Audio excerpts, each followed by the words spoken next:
우리의 본성은 잘 죽지 않습니다. 계속해서 우리가 이 본성에 의해서 자꾸 다른 길로 가려고 합니다. 사실 오늘 이 본문 말씀 앞부분에 보면 이 예루살렘에 입성하기 전에 예수님께서 어떤 일을 행하셨냐면 죽은 나사로를 어떻게 하셨죠? 살리셨습니다. 여러분, 죽은 자를 살린다라는 거 보통 일이 아니죠. 그래서 예수님께서 죽은 나사로를 살리셨을 때 어떠한 반응이 있었냐면 오늘 요한복음 12장 11절에 보면 나사로 때문에 많은 유대인이 가서 예수를 믿음이로라. 죽은 나사로가 살아나니까 많은 유대인들이 어떻게 해요? 와, 놀랍다. 예수를 믿게 된 거예요. 여러분, 사실 우리 인생은 영원하지 않습니다. 저와 여러분들은 단 한 번의 인생을 살아가고 있습니다. 화무십일홍이라는 말 들어보셨습니까? 아무리 꽃이 아름다워도 10일을 넘기지 못한다라는 의미입니다. 우리가 아무리 흥해도 그 흥하는 것이 오래가지 못하고 곧 쇠하게 된다라는 거예요. 아무리 높은 권세를 가지고 있어도 그 권세는 영원하지 않은 것입니다. 사랑하는 여러분, 오늘 예수님께서는 미랄과 같다. 사실 예수님 그 자신을 이 미랄의 비유를 통해서 내가 앞으로 이런 길을 갈 거다라고 예시해 주고 있습니다. 이제 예수님께서는 나사로만 살린 것이 아니라 이제 온 세상 모든 사람을 어떻게 하기 위해서? 살리기 위해서, 그 궁극적인 목적을 달성하기 위해서 예루살렘에 입성하시고 또 오늘 이 말씀을 전하고 있는 것입니다. 오늘 말씀 21절을 보시면 그들이 갈릴리 벳세다 사람 빌립에게 가서 청하여 이르되 선생이여 우리가 예수를 배웁고자 하나이다 하니 헬라인 몇 사람이 찾아왔습니다. 이 헬라인은요 디아스포라가 아닙니다. 순수한 헬라인이에요. 그럼 이 몇몇 헬라인들이 왜 찾아왔을까요? 이 유월절을 맞이하여서 아마 유월절에 또 예배하기 위해서 왔을 수도 있고 그 예수님의 소문을 듣고 어떻게 해야 구원을 얻을 수 있을까? 어떤 궁금증 때문에 예수님을 찾아왔을 수도 있습니다. 그런데 왜 빌립을 만났을까요? 다른 제자도 많은데 이 빌립은 어디 출신입니까? 빌립은 갈릴리 벳세다 사람이에요. 그리고 이 빌립이라는 이름이 이 헬라식 이름입니다. 그래서 아마도 이 헬라식 이름을 가지고 있는 빌립에게 의사소통이 좀 잘 되겠지 하는 마음으로 빌립에게 찾아온 거예요. 그런데 이 빌립도 바로 주님께 전하지 않습니다. 또 누구에게 얘기하죠? 안드레에게 얘기합니다. 사실 예수님의 제자 가운데도 수제자 그룹, 위 그룹이 있고 그 다음 그룹 이렇게 보면 성경을 잘 보면 좀 그룹이 있어요. 그래서 아마 이 빌립도 그 위에 안드레에게 여쭙고 이제 안드레와 빌립이 함께 예수님께 말씀을 전하고 있습니다. 우리 23절 말씀 같이 읽겠습니다. 시작. 예수께서 대답하여 이르시되 인자가 영광을 얻을 때가 왔도다. 여러분, 이 말씀은 요한복음에서 지금 처음 언급되는 거예요. 다시 말해서 이전에는 어떻게 예수님이 말씀하셨냐면 때가 아직 이르지 않았다. 요한복음 2장 4절에도 보면 7장 30절에도 보면 8장 20절에도 보면 아직 때가 이르지 않았다라고 말씀하고 있습니다. 요한복음 8장 20절만 볼까요? 이 말씀은 성전에서 가르치실 때에 헌금함 앞에서 하셨으나 잡는 사람이 없으니 이는 그의 때가 아직 이르지 아니하였습니다. 예수님은 지금 때가 이르지 않았기 때문에 라고 계속해서 말씀하셨는데, 이제 예루살렘에 입성해서는 뭐라고 얘기하는 거예요? 헬라인 몇 사람이 찾아왔을 때 이제 때가 왔다라는 거예요. 근데 그 때가 무슨 때라고요? 인자가 영광을 얻을 때가 왔다. 여러분, 우리가 다 알다시피 정말 예수님께서 영광을 얻을 때가 온 겁니까? 십자가를 지실 때가 왔다라는 거예요. 내가 이제 그 골고다 언덕에 가서 십자가를 질 그때가 다 왔다라는 것을 말씀하고 있는 것입니다. 예수님께서 이 땅에 낮고 낮은 곳에 오신 그 궁극적인 목적을 이제 달성할 때가 왔다라는 것을 영광을 얻을 때가 왔다라고 표현하고 있는 것입니다. 이 말은 하나님의 뜻을 이제 이룰 때가 되었다.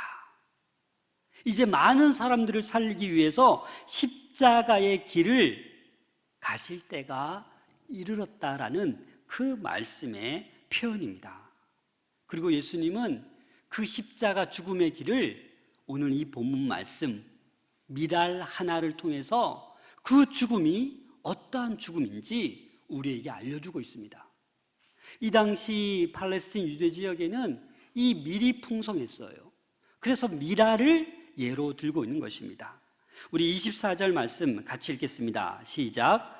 내가 진실로 진실로 너희에게 이르노니 한 알의 밀이 땅에 떨어져 죽지 아니하면 한 알 그대로 있고 죽으면 많은 열매를 맺느니라. 아멘. 여러분, 이 본문 이 자체를 믿지 않으신 분 있습니까? 이것은 사실입니다.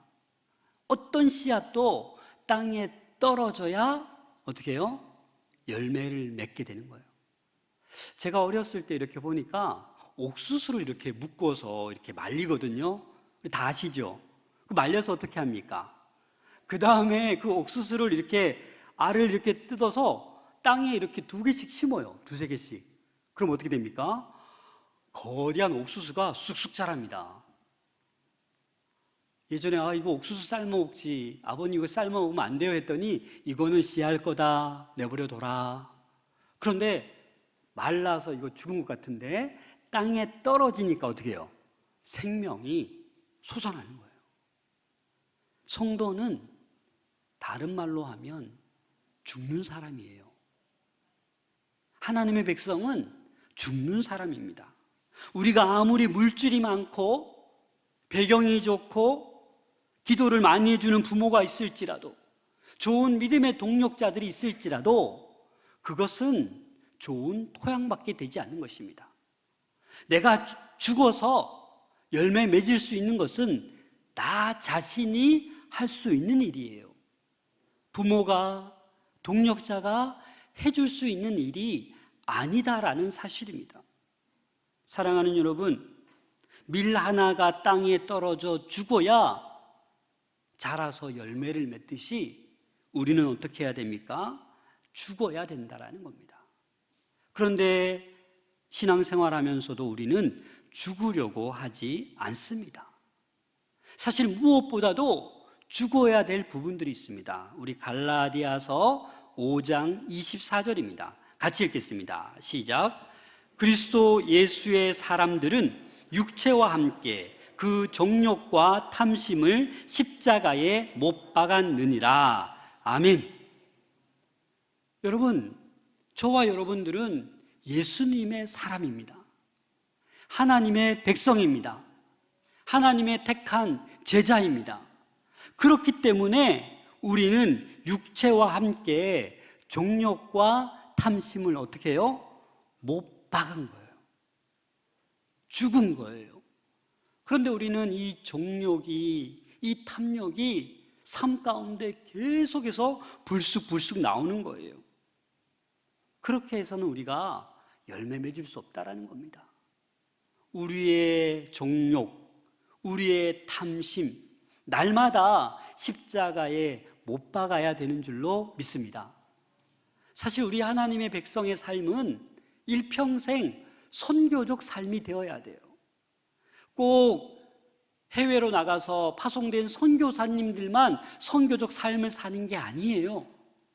우리 모두는 평생 죽을 때까지 열매 맺기 위해서 선교적 삶을 살아내야 하는 존재들입니다. 그래서 사람들과의 관계, 육체의 한계, 어떤 모든 문제를 극복하고 그 상황을 이겨내어서 생명을 살리는 일에 우리가 죽어야 되는 것입니다. 선교사님들도 현지에 가서 얼마나 힘듭니까? 언어를 배워야 되고 그 현지인들과 관계를 또 가져야 되고 자기를 죽여가면서 그렇게 했을 때 선교는 살아나는 거예요. 간혹 가다가 내가 살려고 하면 선교는 되지 않습니다. 여러분들도 마찬가지예요. 이 코로나 팬데믹 시기에 우리는 7월 초에 선포했습니다. 이럴 때일수록 생명을 살려야 된다. 그래서 우리 많은 성도들이 329명을 품었어요. 이들을 위해서 우리 어떻게 해야 됩니까? 죽어줘야 돼요. 그들을 위해서 희생을 해야 된다라는 겁니다. 그냥 열매 맺혀지는 게 아니다라는 말씀입니다. 정말 여러분들 죽고 계십니까? 아니면 여전히 신앙생활을 오래 했지만 말로만 내가 십자가에 못 박았다 하고 나의 정욕과 탐심이 너무나도 하루하루 넘쳐나지 않습니까? 자신이 죽었다라는 것은 여러분 잘 모르겠죠? 내가 사용하고 있는 시간을 보시면 됩니다. 우리 모두에게는 하나님께서 공평하게 하루라는 24시간을 주셨어요. 혹시 여러분들 가운데 25시간 사시는 분 없죠? 다 일주일이 7일인데 혹시 8일, 9일 사는 분 있습니까? 없잖아요. 그러면 이 말이 뭐냐? 시간을 보면 이 사람이 죽는지 사는지 알 수 있다는 거예요. 시간을 보면 하루의 시간 가운데 날마다 핸드폰만 보고 날마다 드라마만 보고 날마다 뭐 먹을 것만 생각하고 날마다 취미 활동만 하고 이런 시간으로 가득 차 있다라면 여러분들 어떻게 되겠습니까? 정말 죽은 자의 삶일까요? 나를 위한 타락한 이기적인 생명을 위한 그러한 시간들로만 가득 차 있다면 그 시간을 보면 알 수 있는 거예요. 어떤 분은 무시로 기도하는 분, 틈만 나면 성경 읽는 사람, 틈만 나면 불쌍한 영혼 떠올라가며 어떻게 하면 저 영혼을 구원할까? 찬송 부르고 말씀 듣고 이러한 시간을 사모하는 사람은 그 시간을 보면 아, 살아있구나라는 것을 알 수 있다는 거예요. 또 물질을 보아도 알 수 있습니다. 어떤 사람은 물질을 하나님께서 주셨는데 가만히 보니까 요즘 영수증 보면 다 나오잖아요. 자기 취미생활만 하고 자기 사고 싶은 것만 사고 자기만을 위해서만 물질을 많이 쓰고 어려운 사람 돕는데 하나님의 나라와 의를 위해서는 전혀 쓰지 않는 그것만 봐도 이 사람이 어떻게 해요? 하나님의 사람인지 생명력을 가지고 살아가고 있는지 알 수 있다라는 겁니다. 여러분 스스로 한번 돌아보세요. 내가 정말 살아있는지 생명력 있게 하나님을 위해 살고 있는지 돌아볼 수 있기를 소망합니다. 우리는 죽어야 기적이 일어나는 거예요. 한 알의 밀알이 죽어야 기적이 일어나는 거예요. 지금도 죽으면 놀라운 기적이 일어납니다. 문제는 우리가 지금 너무 살아있다라는 거예요. 나 자신이 너무너무 살아있다라는 거예요. 이 생명에 대해서 제가 이 두 가지가 있다고 했는데 사실 이 죽는 사람, 희생하는 사람이 있는 가정은 평안한 가정입니다. 교회에도 보면 자기를 죽이고 희생하는 성도가 많으면 그 교회는 평안한 교회예요. 반대로 절대 희생하지 않으려고 하고 절대 양보하지 않으려고 하고 그렇게 나아가는 가정, 그런 교회는 평안할 수가 없다라는 겁니다. 우리 25절 말씀 같이 읽겠습니다. 25절 시작. 자기의 생명을 사랑하는 자는 잃어버릴 것이요 이 세상에서 자기의 생명을 미워하는 자는 영생하도록 보존하리라. 아멘. 여러분, 이 생명이라는 단어가 헬라어로 푸시케라는 단어입니다. 일반적인 의미는 이 생명이 목숨이라는 단어예요. 근데 또 어떤 의미가 있냐면 뜻, 의지, 소원, 이런 뜻이 있어요. 그래서 이 생명은 무슨 말이냐? 자기의 뜻이 있고 자기의 자아가 있고 자기의 의지와 소원이 있는 거예요. 그래서 이 생명을 가지고 자기 뜻대로 자기 의지를 이루려고 하는 그 생명은 어떤 생명이다? 이런 생명은 우리가 날마다 죽여야 되는 생명이에요. 그런데 우리는 그렇게 하지 않으려고 합니다. 생명에는 이렇게 타락한 생명이 있어요. 우리가 아담의 그 범죄로 말미암아 우리는 태어날 때부터 이 범죄, 타락한 이기적인 생명이 우리 안에 있는 거예요. 맞죠? 그런데 우리가 예수 그리스도를 영접함으로 거듭남으로 그 타락하고 이기적인 자기밖에 모르는 그 생명이 아니라 예수 그리스도께서 우리 안에 오셨기 때문에 새로운 생명, 그래서 오늘 본문 말씀에도 영생하도록 보존하리라 라는 약속의 말씀을 주신 거예요. 저와 여러분에게는 영생의 선물이 있는 줄로 믿습니다. 그래서 우리 안에 있는 이 이기적인 타락한 생명은 계속해서 우리는 죽여야 되는 거예요. 미워해야 되는 거예요. 그 생명을 사랑해서는 안 된다라는 겁니다. 마가복음 8장 34절 35절입니다. 무리와 제자들을 불러 이르시되 누구든지 나를 따라오려거든 자기를 부인하고 자기 십자가를 지고 나를 따를 것이니라.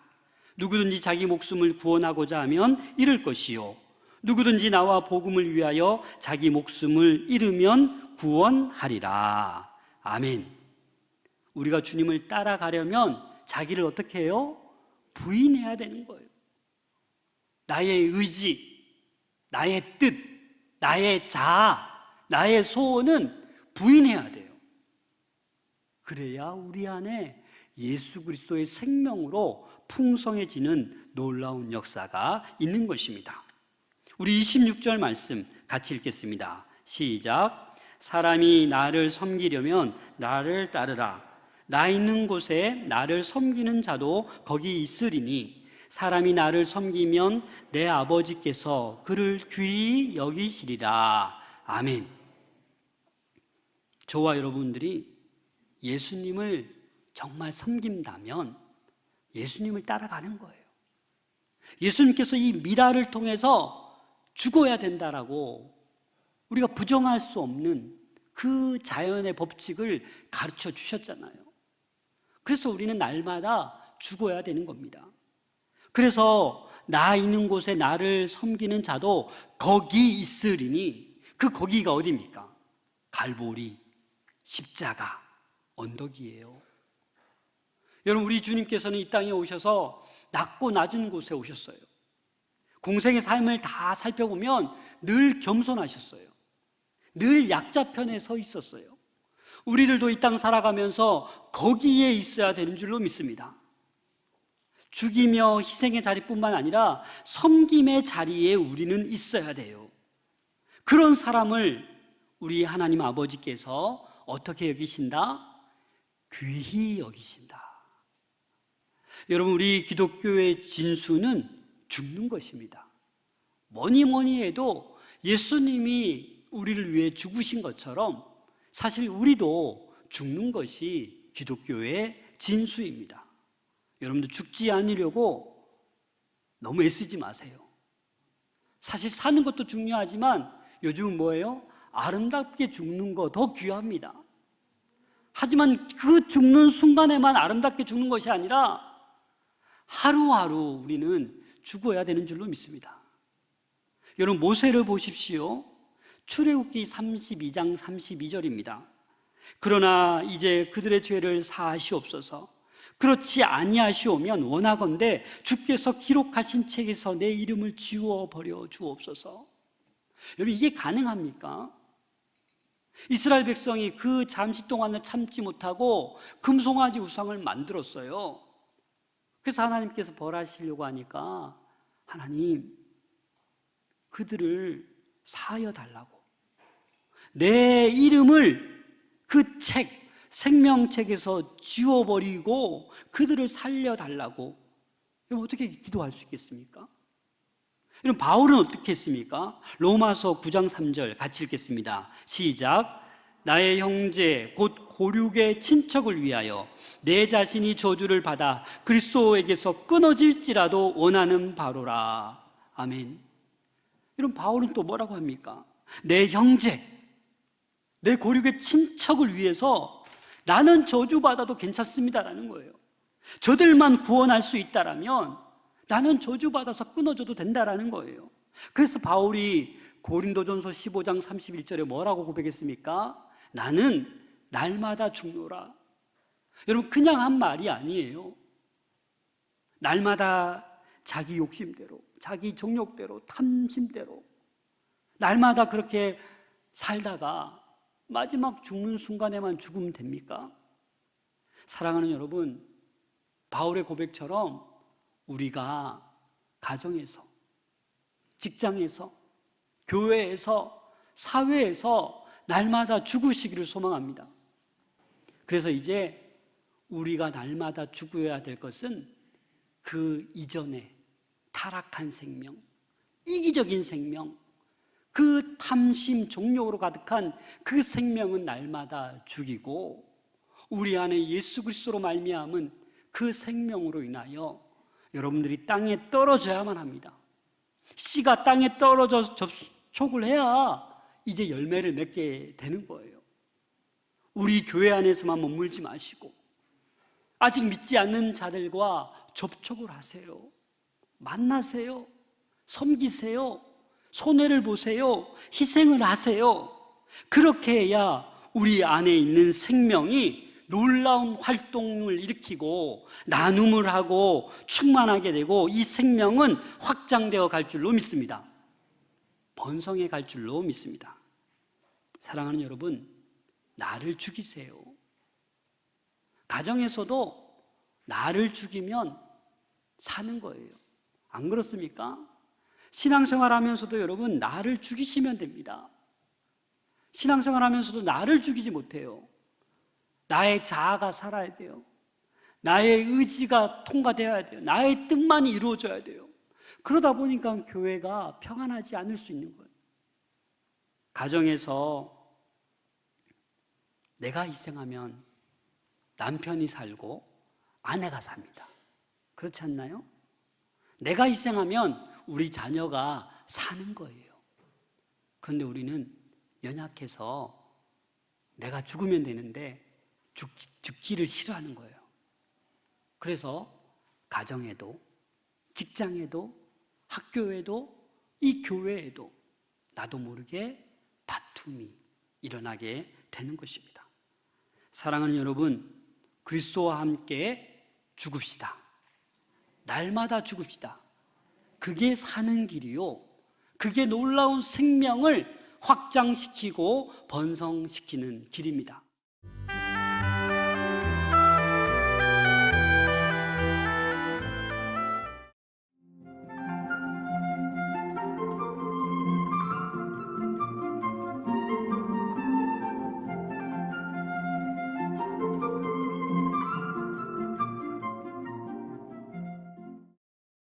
도시재생 활성화를 위한 네트워크 도시재생 산업박람회가 10월 27일부터 30일까지 창원 마산해양신도시에서 개최됩니다.